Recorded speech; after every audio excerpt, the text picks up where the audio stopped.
Hey, and welcome to another episode of Motors and Meats. In this episode, I'm crossing basically the entire country in the old Cayenne.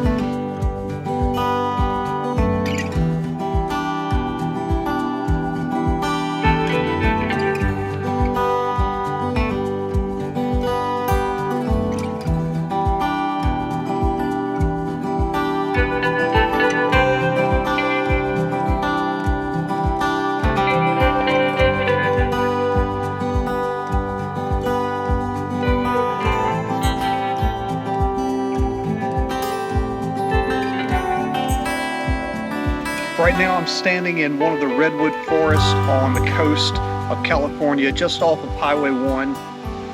And just earlier this morning, I was at the Laguna Seca Raceway for Rennsport Reunion 7.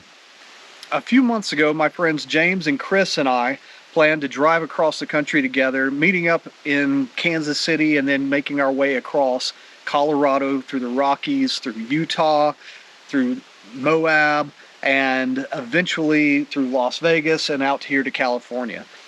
Chris wasn't able to come, unfortunately, and James had an emergency and had to leave halfway here. So I'm out here by myself, and I was the only one who was not in a 911 originally. So I just turned this into an off-road trip, because why not? Look at this place. We're surrounded by giant redwood trees. There's a creek just down here below us, and there are trails everywhere. After leaving Kansas City, the scenery was awesome. We got to see so many different aspects of America, from the plains going across Kansas and then eventually into the Rocky Mountains in Colorado.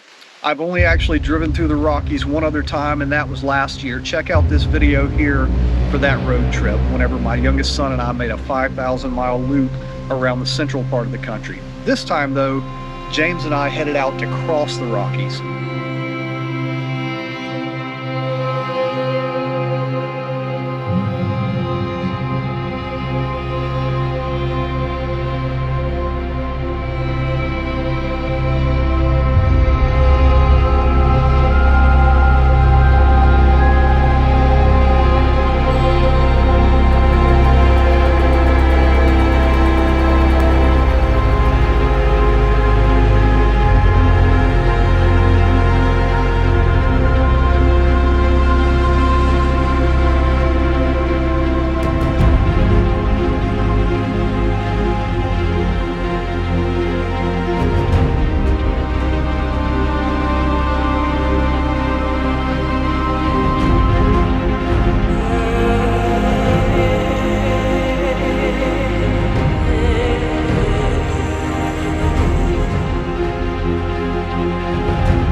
From there forward became a bit of an adventure. Just about as soon as I arrived in Utah, my phone started flashing no SIM. Well, that's weird. And then the signal changed to SOS, meaning that you can only use it in case of emergency to call 911. And I thought it was just because I was in the middle of nowhere, but the signal never came back once I got back to the city. So I'm in a state that I've never driven through. I'm by myself at this point. My phone does not work. And I'm just winging it like some Stone Age person with no internet. Fortunately, signs do still work, and you can still navigate the country even without a cell phone signal. It was really interesting to see how the landscape changed from the Rocky Mountains just suddenly to a more desert-style mesa, and the plateaus instead of mountain peaks. As I was crossing Utah, I caught a glimpse of several off-road vehicles on the side of the highway, and figured out that I could exit and get over to where they were, and I actually got to do a little bit of off-roading there in Utah.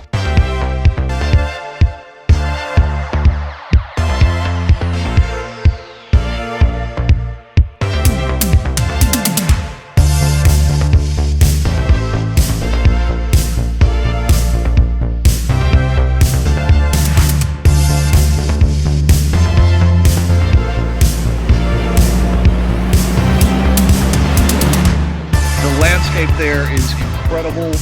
You have these plateaus and mesas, crossing what looks like desert. Off-road trails exist out there in an enormous amount. As you know, Moab is right there in Utah as well, and I actually was not very far from Moab where I did my off-roading. So I'm going to check off the bucket list that I did off-roading in Utah, even if it was only for 30 minutes and wasn't actually in Moab. I carried on and made it to Las Vegas late at night and got up early the next morning and left. Didn't have time to drop a single coin in a slot machine, but I was in California by 8 a.m. After going through Barstow, I crossed over the Mojave Desert and then up to Bakersfield. From there, I made my way north even further through farmland with orchards of apples and oranges and lemons, across another mountain chain, finally into Hollister. I did make it to my hotel in time to get checked in and then drive out to Monterey for Checked It Out Monterey, but after nearly 2,000 miles in 2 days, I was beat. So I decided to call it an early night and make the most of the next day. This morning I headed up to Laguna Seca, and Porsches just everywhere.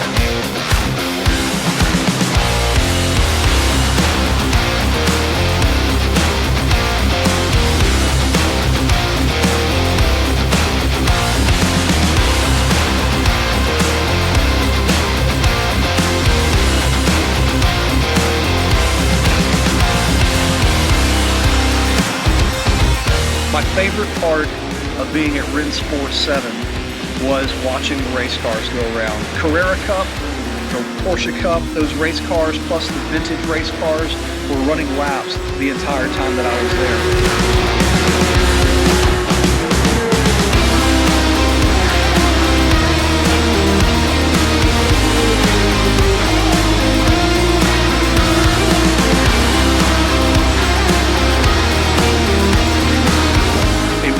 Amazing to watch those cars with no exhaust whatsoever, just blasting out loud and flying around the track.